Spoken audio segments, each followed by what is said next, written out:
నమస్కారం నా అండి, పేరు మీ పేరు? సౌజన్య అండి. నమస్కారం అండి, నా పేరు సౌజన్య. నేను కోవిడ్ నుండి మాట్లాడుతున్నానండి. ఓకే అండి, మీ సందేహం ఏంటో గురుగారితో మాట్లాడండి. ఓకే అండి. గురువు గారు, మీ పాదాలకు శతకోటి వందనాలు గురువు గారు. శుభం శుభం అండి. నా పేరు సౌజన్య అండి.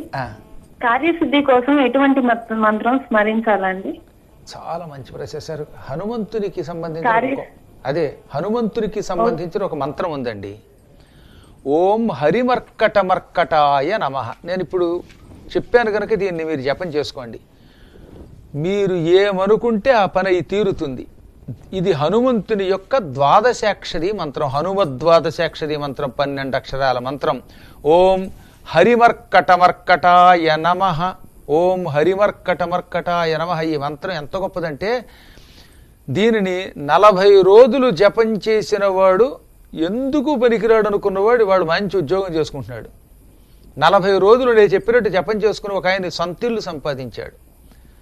పరాశరుడు అని వేదవ్యాసుని తండ్రి ఈ మంత్రం ఎంతో గొప్పదని దీన్ని చేసుకోమని పరాశర సంహితలో వివరించాడు. నేను హనుమద్వైభవం, సంపూర్ణ హనుమద్వైభవం చెప్పాను ఉపన్యాసం ఒకప్పుడు. అందులో ఈ మంత్రం యొక్క విశిష్టత చెప్పాను. కాబట్టి మీరు ఈ రోజు నుంచి ఓం హరిమర్కటమర్కటాయ నమః అనే ఈ మంత్ర జపం చేసుకోండి. సకల శుభాలు పొందండి. అనుకున్న కార్యం సిద్ధిస్తుంది.